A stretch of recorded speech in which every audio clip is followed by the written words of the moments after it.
Dan Kurian തയ്യാറാണെന്ന് പറഞ്ഞു. ഞങ്ങൾ പമ്പയിലാണ്. പമ്പയുടെ ഒരു പശ്ചാത്തലം ഏറെക്കുറെ പ്രേക്ഷകർ കണ്ടു കാണും. പക്ഷെ അതിനും അപ്പുറത്തേക്ക് സന്നിധാനത്താണ് ഇതിന്റെ ഒരു ടോപ്പായ ഭക്തിയുടെ അന്തരീക്ഷവും ഒപ്പം തന്നെ ഒരുക്കങ്ങളും ഏറ്റവും സജ്ജമായി നടക്കുന്നത്. ഡാൻ കുര്യൻ സന്നിധാനത്ത് സജ്ജമാണ്. Dan, very good morning. ഒരു ഭക്തി, ഞങ്ങളിവിടെ പമ്പയിൽ നിന്ന് ഇത് കാണുകയാണ്, നേരിട്ട് കാണുകയാണ്. ഡാൻ കുറെ ദിവസങ്ങളായി ഇവിടെ ഉള്ളയാളാണ്, ഈ തിരക്കുകളൊക്കെ നേരിട്ട് കണ്ടതാണ്. ഭക്തിയുടെ ഈ ഒരു കോവിഡിന് ശേഷമുള്ള ശബരിമല സീസണിന്റെ ആ ഒരു പുതിയ കാഴ്ചകളൊക്കെ കൃത്യമായി പ്രേക്ഷകരിൽ എത്തിച്ച വ്യക്തിയാണ്.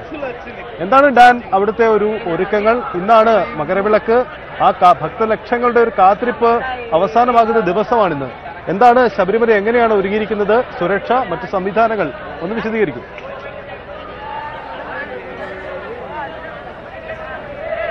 Good morning Pradeep and Sajith. വളരെ തിരക്ക് എല്ലാ ദിവസവും കാണുന്നതാണ്. പക്ഷെ ഇന്നത്തെ ഈ തിരക്കിനെ എങ്ങനെ വിശേഷിപ്പിക്കണം എന്ന് എനിക്ക് കൃത്യമായിട്ട് അറിയത്തില്ല. കാരണം അത്ര വലിയ ഭക്തജന തിരക്ക്. ഞാൻ നമ്മുടെ ഗസ്റ്റ് ഹൗസിൽ നിന്ന് ഈ സന്നിധാനത്തേക്ക് എത്തുന്നതിന് വേണ്ടി പുറത്തേക്ക് ഇറങ്ങിയത് മാത്രമേ എനിക്ക് ഓർമ്മയുള്ളൂ.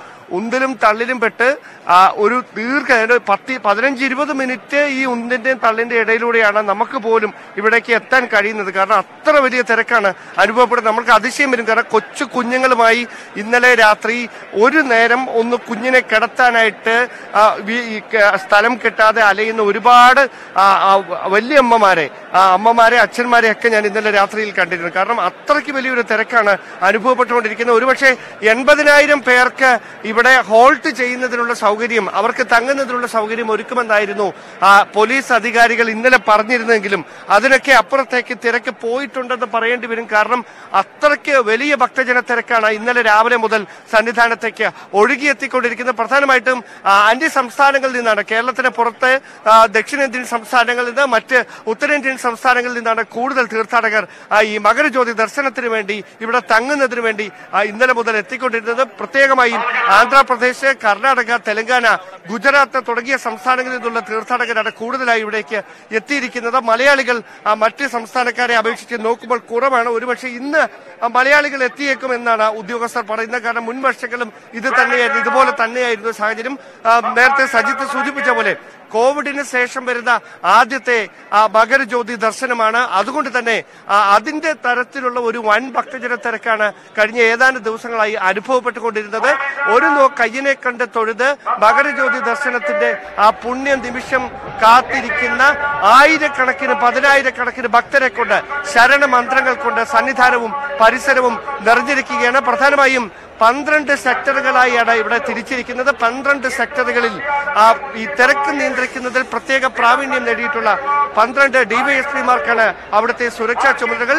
നമുക്കറിയാം, പാണ്ടിത്താവളത്തും പുല്ലുമേട്ടിലും സന്നിധാനത്തുമാണ് പ്രധാന വ്യൂ പോയിന്റുകൾ. ഇവിടെ നിന്നുള്ള ഈ പ്രധാനപ്പെട്ട എല്ലാ വ്യൂ പോയിന്റുകളിലും സന്നിധാനത്ത് 3 എസ്പിമാരുടെ മേൽനോട്ടത്തിലാണ് സുരക്ഷാ ചുമതലകൾ.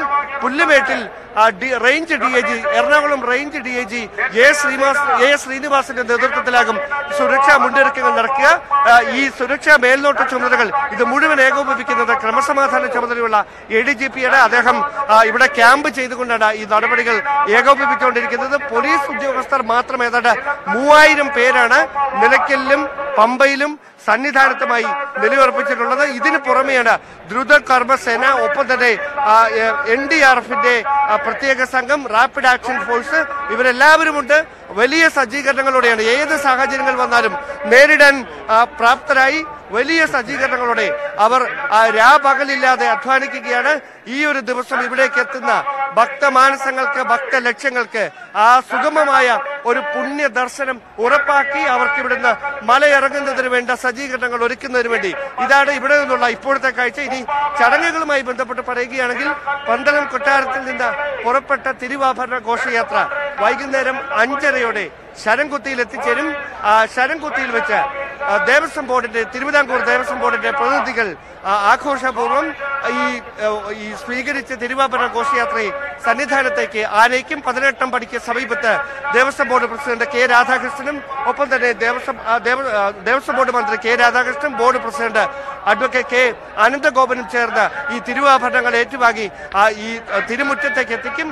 ഇവിടെ നിന്ന് ക്ഷേത്രം തന്ത്രിയും ഒപ്പം തന്നെ മറ്റ് അധികാരികളും ചേർന്നായിരിക്കും അത് അകത്തേക്ക് കൊണ്ടുപോവുക. ശ്രീകോവിലിനുള്ളിൽ സർവാഭരണ വിഭൂഷിതരായ അയ്യപ്പനെ ഈ തൊഴുതുകൊണ്ടായിരിക്കും പിന്നീട് 6:30-ക്ക് ദീപാരാധന നടക്കുക. അതിന് പിന്നാലെയാകും ഏവരും ആകാംക്ഷയോടെ കാത്തിരിക്കുന്ന മകരജ്യോതി ദർശനം. രാത്രി 8:45-നാണ് മകര സംക്രമ പൂജ. ഇന്ന് മറ്റു ദിവസങ്ങളിൽ വ്യത്യസ്തമായി രാത്രി 10:50-ന് ഹരിവരാസനം പാടി നടയടയ്ക്കും. അതുകൊണ്ട് തന്നെ വലിയ ഭക്തജനത്തിരക്ക് രാവിലെ മുതൽ തന്നെ എത്തിക്കൊണ്ടിരിക്കുകയാണ്. 12 മണിക്ക് ശേഷം പമ്പയിൽ നിന്ന് സന്നിധാനത്തേക്ക് ഒരാളെയും കയറ്റിവിടില്ല. കാരണം അത് സുരക്ഷാ ക്രമീകരണങ്ങൾ അങ്ങനെയാണ് ഏകോപിപ്പിക്കുന്നത്. അതുകൊണ്ട് 12 മണിക്ക് മുമ്പായിട്ട് ഇവിടേക്ക് കയറുന്നതിനുള്ള അവസാനത്തെ ആളെയും കയറ്റി വിട്ടുകൊണ്ട് മറ്റ് മുന്നൊരുക്കങ്ങൾ തകൃതിയായി നടത്തുന്നതിനുള്ള തയ്യാറെടുപ്പുകളാണ് പോലീസ് അടക്കം നടത്തിക്കൊണ്ടിരിക്കുന്നത്. ഇത് 11 മണി വരെ മാത്രമാണ് നെയ്യഭിഷേകം ഉണ്ടായിരിക്കുക. 11 മണിക്ക് ശേഷം ബിംബശുദ്ധി പൂജയാണ്.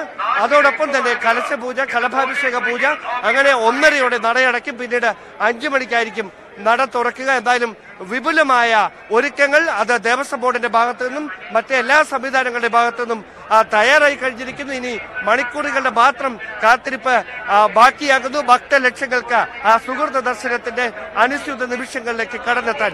സജിത്, അതാണ് ഡാൻ വിശദീകരിക്കുന്നത്. ഡാന്റെ വാക്കുകൾ തന്നെ സൂചിപ്പിക്കുന്നുണ്ട് എന്താണ് അവിടുത്തെ കാത്തിരിപ്പ്. അതെ.